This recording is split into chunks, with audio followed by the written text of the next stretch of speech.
നമ്മുടെ ജീവിതത്തിൽ നമ്മുടെ നേട്ടങ്ങൾക്കായി എത്രയോ പേരെയാണ് പ്രിയമുള്ളവരെ ഞാനും നിങ്ങളും ബലി നൽകിക്കൊണ്ടിരിക്കുന്നത്. നമ്മുടെ സുരക്ഷയ്ക്കായി ആരുടെയൊക്കെ മേലെ എത്രയൊക്കെ കള്ളങ്ങളാണ് നമ്മൾ ചുമത്തി വയ്ക്കുന്നത്. ആരെക്കുറിച്ചും എന്തും പറയുന്ന നിലയിൽ നമ്മൾ ഇങ്ങനെ ഹാമാനെ പോലെ ഒതുങ്ങിക്കൊണ്ടിരിക്കുകയാണ്. എന്താ?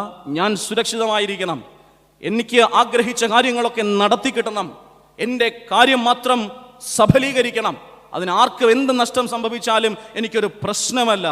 ഹാമാൻ ബാധിച്ച ദുരാത്മാവുള്ളവരാണ് അപ്രകാരം ചിന്തിക്കുന്നത്. ഈഗോയും ശത്രുതയും നമ്മുടെ ഹൃദയത്തെ ഭരിക്കാതിരിക്കും വരെ മാത്രമേ, ഈഗോയും ശത്രുതയും എൻ്റെയും നിങ്ങളുടെയും ഹൃദയത്തെ ഭരിക്കാതിരിക്കും വരെ മാത്രമേ നമുക്ക് പാപത്തിൽ നിന്ന് അകന്നു നിൽക്കാൻ സാധിക്കുകയുള്ളൂ പ്രിയമുള്ളവരെ. അല്ലാതെ എത്ര പാപസ്വീകാര പ്രാർത്ഥന പ്രാർത്ഥിച്ചാലും, എത്ര വിശുദ്ധ തിരുവത്താഴത്തിൽ നാം മുങ്ങിക്കുളിച്ചാലും നമ്മുടെ പാപ സ്വഭാവത്തിൽ നിന്ന് മാറ്റമുണ്ടാകുകയേ ഇല്ല. സ്വയം